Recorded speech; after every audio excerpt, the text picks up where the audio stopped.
Hello everyone!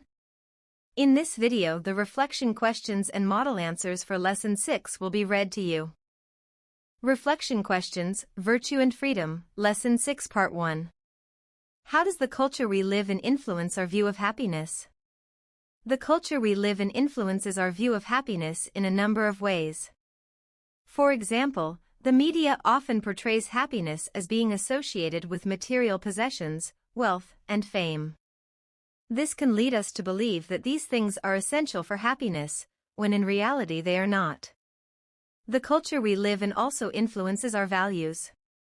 If the culture emphasizes competition and individualism, we may be more likely to associate happiness with success and achievement. Conversely, if the culture emphasizes cooperation and community, we may be more likely to associate happiness with relationships and helping others. What can we do to create a culture that is more conducive to happiness? We can all play a role in creating a culture that is more conducive to happiness. Here are a few ideas. Promote values that are conducive to happiness. We can do this by talking about the importance of things like compassion, gratitude, and generosity. We can also support organizations that are working to promote these values. Create opportunities for people to connect with each other. This could involve volunteering, joining a club or group, or simply spending time with friends and family. Strong relationships are essential for happiness. Make it easier for people to get the help they need. This could involve providing access to mental health resources, affordable housing, and other essential services. Everyone deserves to have the opportunity to be happy. How can we cultivate contributive happiness in our lives? Contributive happiness is the kind of happiness that comes from trying to make a positive difference to somebody or something beyond ourselves. It is a more lasting and fulfilling kind of happiness than the fleeting pleasure of level 1 happiness or the ego-driven happiness of level 2 happiness. There are many ways to cultivate contributive happiness in our lives. Here are a few ideas. Volunteer your time to a cause you care about. This could be anything from working at a soup kitchen to tutoring children to mentoring a young person. Be a good friend, neighbor, and family member. Make an effort to be kind, compassionate, and helpful to those around you. Get involved in your community. This could mean serving on a local board, volunteering for a community organization, or simply getting to know your neighbors. Make a difference in the world through your work. If you are passionate about a particular issue, find a way to use your skills and talents to make a positive impact. When we focus on making a difference in the lives of others, we not only find happiness, but we also make the world a better place. Why is it important to have a connection with God? The speaker argues that having a connection with God is essential for true happiness. He explains that God is the only one who can give us the love, truth, justice, and beauty that we truly desire. There is a growing body of scientific research that supports the speaker's claim. Studies have shown that people who are religious are happier, healthier, and more resilient than those who are not. They are also more likely to be involved in their communities and to volunteer their time to help others. Of course, there are many different ways to connect with God. Some people find it through prayer, meditation, or spending time in nature. Others find it through religious or spiritual community. There is no right or wrong way to connect with God. The important thing is to find what works for you. If you are looking for true happiness, I encourage you to explore your own connection with God. It may be the most important thing you ever do. How does our culture's definition of success influence our own self-worth? Our culture's definition of success is often focused on material wealth, power, and status. This can lead us to believe that our own worth is determined by our ability to achieve these things. If we don't measure up to the cultural ideal of success, we may feel worthless or inadequate. However, it's important to remember that there is no one definition of success. What matters most is that we find what gives our lives meaning and purpose. When we focus on our own unique talents and gifts, and use them to make a difference in the world, we are truly successful. How can we shift our focus from level 1 and 2 happiness to level 3 and 4 happiness? One way to shift our focus from level 1 and 2 happiness to level 3 and 4 happiness is to start by becoming more aware of our own values. What is important to us? What gives our lives meaning? Once we have a better understanding of our values, we can start to make choices that are aligned with them.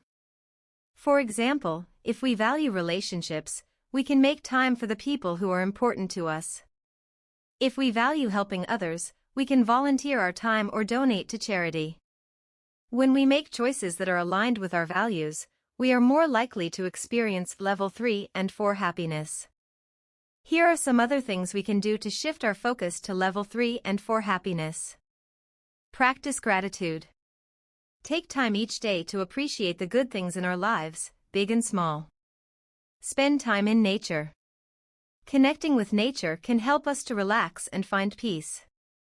Meditate or pray. These practices can help us to connect with our inner selves and find a sense of purpose. Serve others. Helping others is a great way to feel good about ourselves and make a difference in the world. By making these changes, we can start to move away from a culture of level 1 and 2 happiness and towards a culture of level 3 and 4 happiness. This is a culture where we are all valued for who we are, not what we have or achieve. Reflection questions, Part 2. 1. How can we cultivate agape love in our own lives? Agape love is the highest level of love, and it is characterized by self-sacrifice, compassion, and generosity. We can cultivate agape love in our own lives by practicing empathy. When we put ourselves in the shoes of others and try to understand their feelings, we are more likely to feel compassion for them and want to help them. Being generous, we can show agape love by giving of our time, money, or possessions to those in need. Forgiving others. When we forgive those who have wronged us, we are showing them love and compassion. Praying for others. We can pray for those who are suffering or in need. Our prayers can help to bring them comfort and strength. How can we create a culture of agape love in our communities? We can create a culture of agape love in our communities by promoting empathy. We can teach our children and others about the importance of empathy and compassion. We can do this by reading books, watching movies, and discussing stories that highlight these qualities. Being generous. We can encourage people to give of their time, money, and possessions to those in need. We can also create opportunities for people to volunteer their time to help others. Fostering forgiveness. We can teach people about the importance of forgiveness and how it can help to heal relationships. We can also create opportunities for people to forgive those who have wronged them. Pray for others. We can pray for our communities and for those who are in need. Our prayers can help to bring peace and hope to our communities. By cultivating agape love in our own lives and in our communities, we can create a world that is more just, compassionate, and loving. Here are some additional thoughts on the questions. It is important to remember that agape love is not always easy. It can be challenging to put the needs of others before our own, especially when we are feeling hurt or angry. However, it is through these challenges that we grow and become more loving people. We can all make a difference in creating a culture of agape love. Even small acts of kindness and compassion can have a ripple effect that can make the world a better place. The 4 levels of love are not mutually exclusive. We can experience all 4 levels of love in different relationships and at different times in our lives. The important thing is to strive to grow in our love for others, regardless of the level we are currently at. How does the meaning of suffering change as we move from level 1 to level 4 of happiness? The meaning of suffering changes dramatically as we move from level 1 to level 4 of happiness. At level 1, where happiness is defined as the maximization of pleasure and the minimization of pain, suffering is seen as pointless and meaningless. The best we can do is to try to drown it out with more pleasure. At level 2, where happiness is defined as the pursuit of strength and self-sufficiency, suffering can be seen as a way to build strength and character. However, the meaning of suffering is still ultimately self-centered. At level 3, Where happiness is defined as the pursuit of a greater purpose, suffering can be seen as a way to purify love and compassion. We can learn to suffer with others and to be more understanding and empathetic. At level 4, where happiness is defined as the union with God, suffering can be seen as a way to grow closer to God and to experience His love. We can learn to accept suffering as a part of life and to trust that it will ultimately lead to our salvation. How does the concept of freedom change as we move from level 2 to level 3 of ethics? The concept of freedom changes dramatically as we move from level 2 to level 3 of ethics. At level 2, freedom is defined as the ability to do whatever we want, regardless of the consequences. This type of freedom is often based on the pursuit of pleasure and self-interest. At level 3, freedom is defined as the ability to make choices that are consistent with our values and our purpose in life. This type of freedom requires us to be willing to sacrifice our own desires for the greater good. When we make the jump from level 2 to level 3, we realize that true freedom is not about doing whatever we want, but about doing what is right. This can be a difficult and challenging transition, but it is ultimately the only way to find true happiness and fulfillment.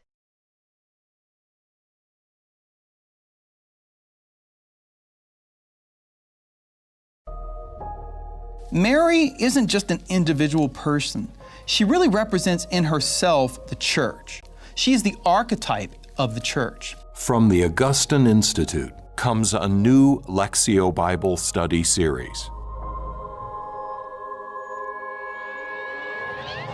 There are lots of different ways to study Mary in the Bible, but in this Lectio Bible study, what I want to do is go back to the Old Testament and begin there. Join acclaimed professor, Dr. Brant Petrie, as he takes you through the heart of sacred scripture and tradition to show the biblical roots of Mary.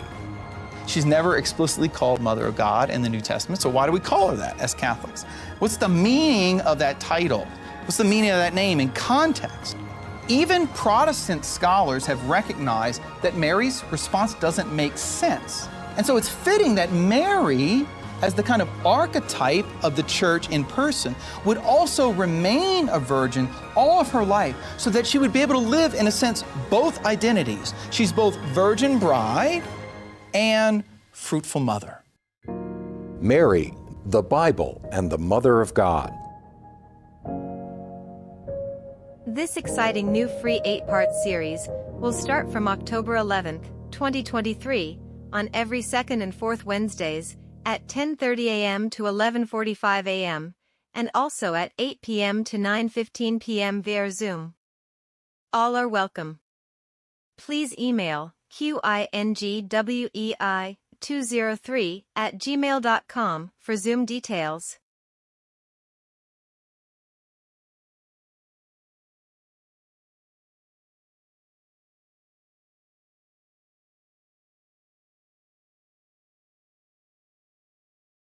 Thank you for viewing. May God bless you today and always.